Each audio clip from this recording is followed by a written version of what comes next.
La fonction de la maladie, enregistrement réalisé pour le mois de mars de l'année 2024. Le sujet va être abordé en relation avec un échange de courriels qui a été fait avec Francis de Montréal, que je salue, bien entendu, s'il m'écoute présentement. En même temps, je profite de l'occasion pour saluer toutes les autres personnes là aussi. Plus spécifiquement, au cours des dernières semaines, j'ai eu des échanges d'une manière privilégiée avec Francis et il y a certaines choses intéressantes qui ressortent parfois, d'où le fait que j'ai réalisé des capsules audio là, par rapport à lui que je rends disponible là, sur ma chaîne de YouTube. Donc, c'est un correspondant avec lequel j'ai eu du plaisir à échanger. Puis, des fois, il m'amène des prises de conscience, des choses que je n'avais pas intégrées à l'égard de certains sujets. Donc, là, je vais vous partager son propos parce que je vous explique. D'ailleurs, j'ai fait plusieurs enregistrements en lien avec un problème de santé qui m'a amené à être opéré puis de rencontrer un urologue. Et par rapport à la maladie, il y a une perspective particulière. Donc, je vais lire des parties des échanges que j'ai eus avec lui. S'il y en a parmi vous que ça peut intéresser, je vous propose de m'écouter dans les prochains instants. Donc, il me dit ceci. La maladie est essentielle, mon frère. On a trop des têtes de cochon. Ça, c'est une expression québécoise. Là, j'ouvre une parenthèse pour dire que les gens sont trop entêtés. Sinon, je reprends, on n'obéit pas. Il nous ramène à l'ordre. Là, il doit faire référence aux forces. Donc, je continue la lecture. Bon chien sommes-nous. Ça marche de même. Il me coince moi aussi abondamment et de plus en plus. Faut pas tomber dans la peur. Faut vivre avec notre programmation et se rendre libre dedans. Dedans. Là, il me disait, ton pénis sert à te ralentir, parce que j'ai un problème avec, dans le fond, mon urètre qui bouchait. Fait que là, c'est ce qu'il me dit comme propos. Ils ont fait ça pour te ralentir, et s'ils disent, tu vis mieux. Ils sont foqués, hein, ils disent, tu vis mieux avec cette condition que sans elle. Fait que là, il m'amène une perspective originale sur mon problème de santé, dans le sens que la fonction d'un problème de santé, dans certains cas, c'est pour ralentir la personne. Donc, c'est sûr que s'il y a un débordement d'orgueil, puis la personne, par exemple, est confrontée avec un problème d'urètre, ou la personne, par exemple, qui est atteinte de diabète, puis qu'elle doit vérifier régulièrement son taux de sucre dans le sang, ça amène à éviter de l'inflation de l'ego, des débordements d'ego et d'orgueil. C'est sûr qu'à un certain niveau, ça peut limiter ça. Donc, je reprends la lecture. Il ne voit pas les choses comme nous autres, David. L'évolution se crisse de nos égos. En langage québécois, ce qui crisse, c'est dans le sens se fout. N'a rien à foutre de nos égos, tradition européenne. Donc, je reprends la lecture. Bon chien, ouf, ouf, sommes-nous, hein? Ça, je déteste ça quand là, j'ouvre une parenthèse, quand il nous compare à des chiens qui sont manipulés par les forces, parce que, d'une certaine perspective, comme disait Bernard de Montréal, qui a initié le mouvement de la conscience supramentale à l'échelle québécoise et internationale par la suite, lorsque les enregistrements ont été rendus disponibles au grand public là, via le web, eux autres, ils disaient les forces, c'est des chiens. Donc, moi, la perspective que j'ai par rapport à ça, je ne considère pas que l'être humain comme un chien qui doit être dressé par le maître qui lui dit quoi faire. Non. L'être humain doit composer intelligemment avec des réalités occultes. Et un jour, doit être capable de manipuler les manipulateurs qu'il manipule pour le conditionner puis le dresser comme un chien. À un moment donné, il doit y avoir un équilibrage qui se fait. Et cet équilibrage-là est en relation avec la montée en puissance de la conscience humaine individuée, qui doit horizontaliser le rapport avec l'occulte, parce que c'est pas normal que l'être humain soit un pantin de l'invisible. L'être humain, un jour, à dire ce qu'il est, s'exprimer vibratoirement, et à quelque part arrêter de subir l'évolution. Donc une programmation qui cherche à évoluer. De toute façon, lorsque l'être humain est suffisamment évolué et renforcé sur le plan vibratoire, il devient un être de commandement. Voilà ce que ça me dit, que je vous traduis à travers la parole, mais un commandement éclairé, car sa conscience est harmonisée avec son double. Donc, c'est très différent de l'être humain qui a une volonté anarchique en relation avec une conscience sous emprise astrale, c'est-à-dire en relation avec des forces d'évolution. Lorsque l'être humain devient une force d'évolution, eh bien, il n'a plus à être ajusté pour évoluer, car il est évolution. Bon, c'est intéressant ce que ça me dit, j'ai quasiment le goût d'arrêter l'enregistrement là. Mais bon, maintenant, je vais continuer. Je continue, il dit « Vaut mieux le savoir que ne pas le savoir, qu'au moins le sachant, on peut s'en rendre libre. » Donc là, je continue à lire, on a peut-être perdu le contexte, là. Il dit, ben, ça faisait référence, l'évolution se fout de l'ego. C'est sûr que quand les gens, s'ils sont conscients que l'évolution se fout de l'ego dans le sens que des programmations sont imposées à l'ego sans son consentement libre et éclairé, donc, à ce moment-là, ben, c'est sûr que c'est une réalité qui est dure, parfois à accepter, mais lorsque la personne intègre les charges énergétiques par rapport à ça, il monte en puissance et réalise, comme le sage adage le dit, ce qui ne nous tue pas nous rend plus fort. Dans le meilleur des cas, bon, ben, ça amène une montée en puissance de la personne et ce qui lui permet de passer au second niveau de la conscience, c'est-à-dire passer de l'involution à l'évolution, avec une conscience créative. Là, je vais continuer la lecture. Il dit « Ton ego serait trop fort si tu avais la pleine santé comme une fille super cute, mot québécois qui peut vouloir dire en français super belle, qui a un trop gros ego, il s'arrange pour la faire violer pour la calmer. » Hey, c'est pas drôle ce qu'il dit, hein? Il dit, c'est une fille, quoi, trop belle, trop fine, etc. Ils vont écrire un esti de choc, là, comme se faire violer, puis elle va se calmer le pompon. Donc, une autre expression québécoise. Pour dire que si la personne a un ego d'inflation, se surévalue, ils vont créer un choc qui va amener un rajustement vibratoire pour que l'ego prenne sa juste place. Puis après ça, il dit, ils ont toujours raison. Oh. Là, je vais commenter, là. Parce que là, les plans de la lumière, ils ont toujours raison. Alors, à ce moment-là, vous allez m'expliquer, mes chers plans de la lumière et chers êtres qui donnent de l'importance à la raison des plans, pourquoi que des gens se suicident? S'ils ont tout le temps raison avec leur programmation, leur manipulation de l'être humain et d'avoir fait de la Terre une planète expérimentale, donc pourquoi... si les êtres qui gouvernent l'intelligence ont toujours raison, ben pourquoi qu'il y a du désordre, du chaos? Puis là, ça peut répondre que à quelque part, ben là, c'est vrai, je bloque. Ah, c'est intéressant de me regarder. Allez, donc, non, je vais donner une place à une répartie intelligente par rapport à ça. Il faut que quelque chose émerge d'intelligent. Alors, ce que ça me dit, ben, je vais prendre le crayon. Je vais écrire des barres de gauche à droite. Je vais bénéficier du support du crayon, hein, une crise de crayon. Quand je l'ai, je sais pas quoi dire, Chris, ça me débloque. Ils me disent, les plans de la lumière, les forces évolutives ont toujours raison dans le sens qu'ils sont capables de percevoir des choses que l'être humain ne voit pas. Tant que l'être humain est sous les ornières de l'astral, il est comme un cheval qui a des œillères qui l'empêchent de voir les côtés, qui l'amènent juste à voir devant. Or, si l'être humain n'a pas une vision multidimensionnelle à 360 degrés, il y a des choses qui l'échappent, un peu comme un automobiliste qui a des angles morts. Ce qui fait que si l'être humain est sous gouverne astral, à ce moment-là, la raison de l'esprit lui échappe, car l'astral n'a pas la capacité de contenir la vibration de l'intelligence créative et d'appréhender adéquatement ses programmations.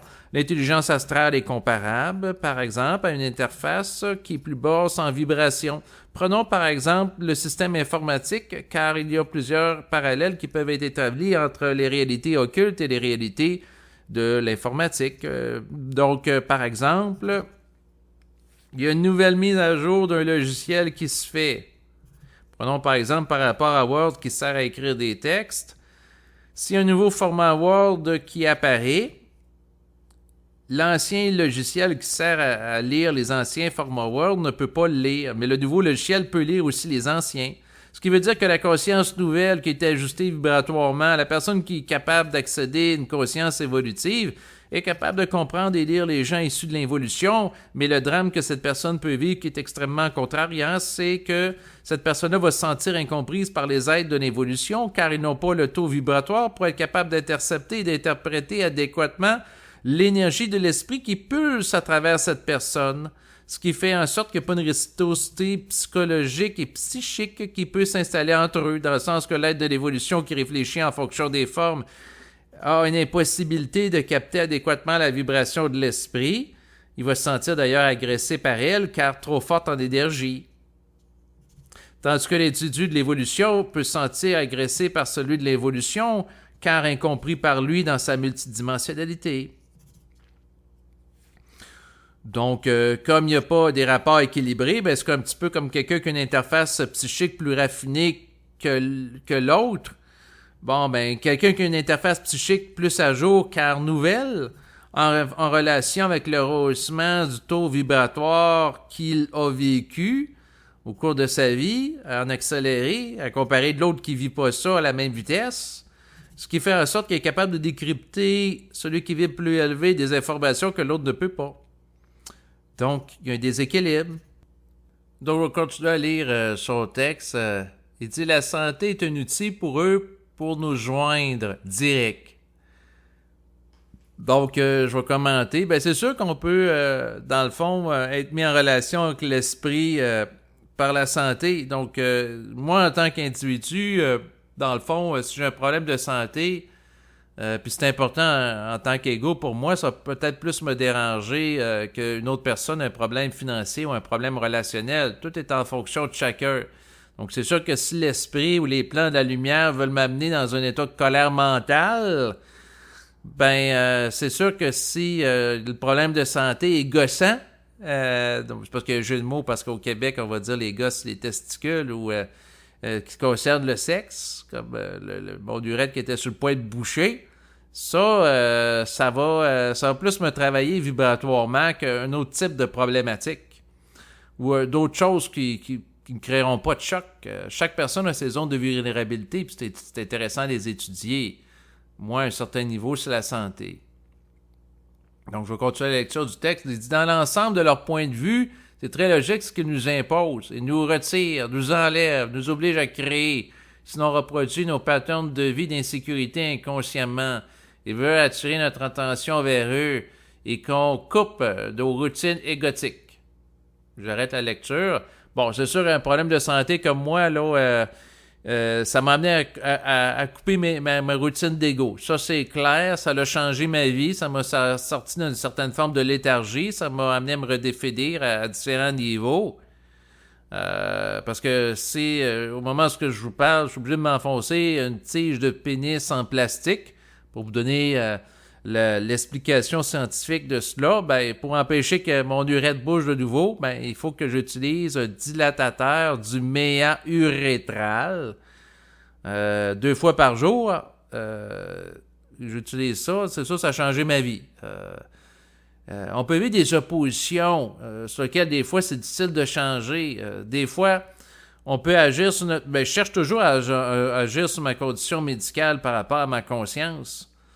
Et c'est sûr que, dans le fond, le fait que les plans de la lumière ont fait en sorte qu'il y a un concours de circonstances où que j'ai eu à souffrir sur le plan physique me contrarie.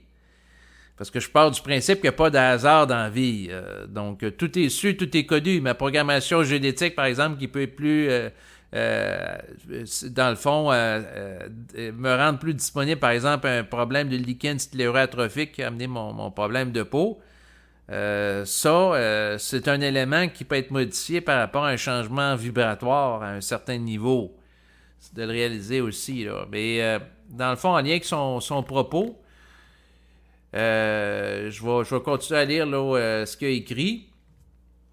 Il dit, il faut fusionner pour gagner sa liberté, David. Vivre à leurs conditions d'abord et ensuite avoir la force de s'en rendre libre. Il faut faire le training de 20 ans. Lui fait référence à un entraînement Ensuite, tu es champion olympique et gagnes ta liberté sur le terrain. L'homme n'est pas libre. Il peut le croire, mais il ne l'est pas du tout. Vaut mieux le savoir. Ils peuvent nous tuer drette là, et nous on joue au malin avec eux. On exige et impose notre volonté sur eux. Ça marche pas de même. Faut d'abord faire le training, gagner ses épaulettes et surtout la force de leur tenir tête. Donc lui, j'arrête la lecture ici, il dit on est confronté à un entraînement, une programmation, il faut passer à travers elle. Qu'on subit, c'est un petit peu comme une formation de Jedi pour les gens qui ont écouté Star Wars, là, puis à un moment donné, dans le cadre des films, il y avait Yoda qui a formé Luke Skywalker. Donc, lui a imposé un parcours pour se développer en tant que maître Jedi. Mais c'est un petit peu la même chose pour les êtres humains là, en développement. Donc, des gens qui ont des formations pour être militaires, pour ensuite aller au front, faire la guerre. Et je suis de l'avis que l'individu nouveau, femme, homme ou même transgenre ou non-binaire, c'est un être qui est formé malgré lui pour devenir un véritable guerrier psychique. Donc, qu'ils ne veulent pas, on faut faire de lui quelqu'un de combatif. Et si ça arrive sur vous, ben vous êtes pris avec ça. Il y a des gens qui ont beaucoup souffert dans le passé d'une condition. Prenons par exemple quelqu'un qui est homosexuel dans la société, que ce soit au Canada, en France, il y a à peine un siècle. La personne peut être victime de moquerie, de raillerie. Aujourd'hui, ça va mieux. Mais la personne qui subit une condition, prenons par exemple quelqu'un qui est dans un corps d'homme et sans femme. Il ne l'a pas choisi, mais il vit ça. Donc, il a composé avec une condition. On l'a dit, un peu comme la personne qui veut changer d'identité sexuelle, la personne qui change d'identité vibratoire, c'est-à-dire qui passe de l'astral à l'esprit alors qu'il ne l'a pas choisi, mais qui subit cette condition-là, ça peut être éprouvant, surtout si la société ne le comprend pas. Dans le sens que quelqu'un qui est homosexuel, il y a à peu près, il n'y a pas 200, il n'y a pas 1000 ans, là, juste un siècle, juste à peu près 100 ans. Pouvait être victime, dans le fond, de réprobation sociale, pouvait être méprisé par le clergé ici au Québec, être vu comme étant pécheur, étant mauvais, ainsi de suite.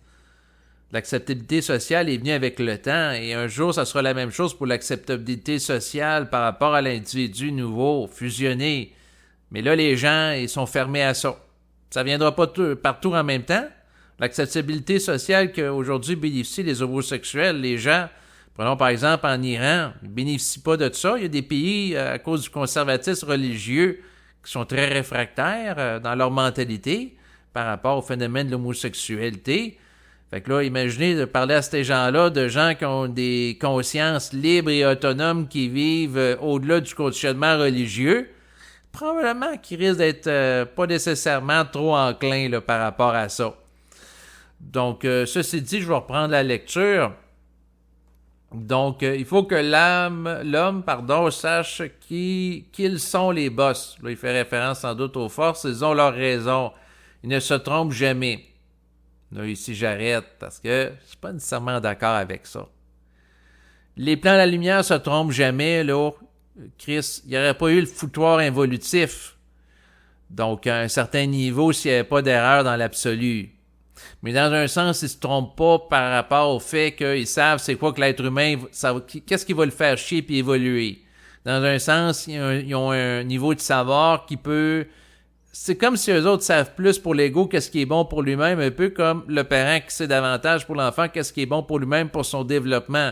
On va dire à un enfant à bas âge, c'est important que tu manges des légumes. L'enfant peut regarder l'adulte, va dire « Chris, moi je veux manger des bonbons, Chris-moi à paix ». Sauf que, objectivement parlant, le parent qui va amener l'enfant à avoir une saine alimentation, propice à sa conscience et sa croissance, avec beaucoup de légumes, c'est plus ajusté. Mais l'être humain, en tant qu'enfant, ne le réalise pas, puis c'est une fois rendu à l'âge adulte que l'enfant devient parent lui-même, puis il réalise, ouais, c'est une bonne chose si je donne des légumes à mes enfants, que là, il réalise l'intelligence. Fait que dans un sens, les êtres du plan éthérique ne se trompent pas parce qu'ils ne sont pas soumis au joug d'une évolution pour avoir une capacité de voir au bon développement humain par-delà les désirs subjectifs de l'ego, dans ce sens-là. Mais dans un autre sens, ils peuvent se tromper parce qu'on est pogné avec des guerres entre le plan astral, le plan éthérique, puis des gens qui sont amenés au suicide à travers des programmations qui manquent d'ajustement. Mais bon, on va reprendre la lecture. Il dit, c'est tout le temps intelligent leur affaire. On le voit pas. On n'aime pas ça, mais ils ont toujours raison au final. On reconnaît après que oui, ça avait un sens. Casser l'ego, créer une brèche pour nous parler. C'est juste ça. Faut pas chercher plus que ça, David. C'est notre condition, elle doit être acceptée. C'est pas nous le patron, David. C'est eux autres le boss. Ça marche de même. Ça marche de même. Mais pas d'émotion dedans, Dave. Il me dit ça d'une manière sympathique. Bon, je m'arrête la lecture ici. Bon, on peut être confronté avec une condition. D'une certaine perspective, la condition peut amener une maturation de l'ego, être moins orgueilleux. Donc, dans un sens, oui, si on parle d'un problème de santé, ça peut être ça la fonction. Donc, je suis obligé de reconnaître qu'il y a de l'intelligence là-dedans, mais il y a de l'intelligence aussi à un moment donné que quand l'individu réalise ce qu'il a ajusté au niveau de l'ego, qui ne souffre plus de la condition de santé. Puis là, ce que ça me dit intérieurement, c'est si vous voulez plus souffrir de votre condition de problème de santé, Chris, arrêtez de réfléchir. Là, je leur réponds, Chris, c'est facile à dire, c'est pas vous autres qui êtes dans mon corps physique. Ils disent, oui, mais c'est ce qui est intelligent à faire. Que ça vous fasse plaisir ou pas, faut que vous sortez de la réflexion. Ils disent, vous avez tendance à avoir peur à chaque fois que vous avez une petite coupure ou quelque chose de minime, vous grimpez d'un rideau. Eux autres, ils me disent, Chris, vous allez vous calmer, vous allez arrêter de capoter pour rien, restez calme.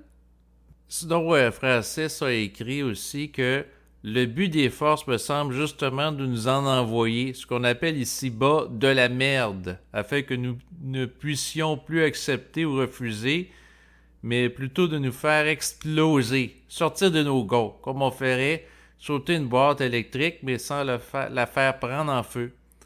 Là, il marque, je vois ça comme ça, ce qu'ils nous font subir. Donc, ça termine la lecture de cet extrait, c'est-à-dire que à quelque part nous faire exploser en conscience, donc sortir de certaines formes, faire éclater de la forme à travers des chocs de vie qui nous amènent à passer d'un point A à un point B, changer notre état psychique. Dans ce sens-là, oui, à quelque part, il y a des oppositions qu'on peut vivre qui peuvent servir à ça.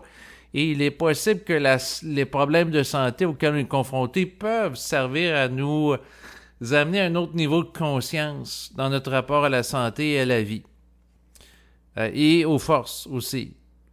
Ouais, parce que ça peut rehausser notre taux vibratoire pour égaliser la relation avec eux à travers une contrariété relative à un problème de santé. Et l'énergie de la contrariété peut servir de carburant. Hey, je vais aller vite. Ça se défile rapidement dans le mental quand que je vous parle. Il faut que je ralentisse. Donc, l'énergie de la frustration et de la contrariété peut nous amener au-delà de la peur ou de certaines limites qu'on pouvait avoir au préalable et nous amener à un second niveau, donc un niveau différent de manière d'être au monde à travers un corps. Donc, ça va compléter là, cette capsule audio qui était en lien avec le sujet, c'était, je l'ai pris en note ici, la fonction de la maladie. Sinon, tiens, je vais demander à l'esprit si j'ai des choses à compléter sur la fonction de la maladie.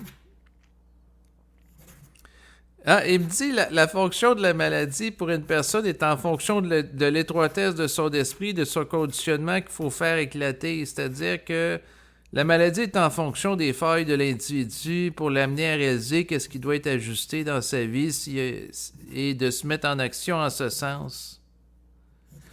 La fonction de la maladie ou la fonction d'une opposition, parce que beaucoup de personnes vont interpréter qu'une maladie, c'est une opposition par rapport à leur vie, sert entre autres à faire réaliser à l'ego qui ne contrôle pas tout dans sa vie, qui n'a pas nécessairement la possibilité que tous ses désirs soient exaucés.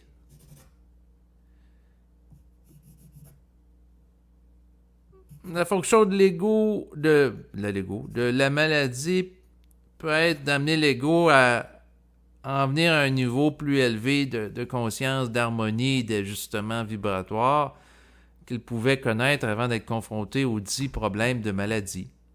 Donc, la maladie, dans certains cas, peut être un traitement, un tremplin évolutif pour passer d'un point A à un point B. Donc, sur ces considérations, ça, c'est dans l'optique de faire un usage créatif de la maladie. Sur ces considérations, je vais compléter cet enregistrement. Donc, je salue de nouveau Francis et tout le monde qui m'écoute. Si vous m'écoutez toujours présentement, merci de votre présence. Et donc, si vous voulez entendre d'autres capsules audio en lien avec des échanges par rapport à Francis, vous avez juste à aller voir ma liste de lecture là, sur ma chaîne YouTube. Il y en a plusieurs là, à l'égard d'une variété de sujets. Donc, merci et à bientôt. Au revoir.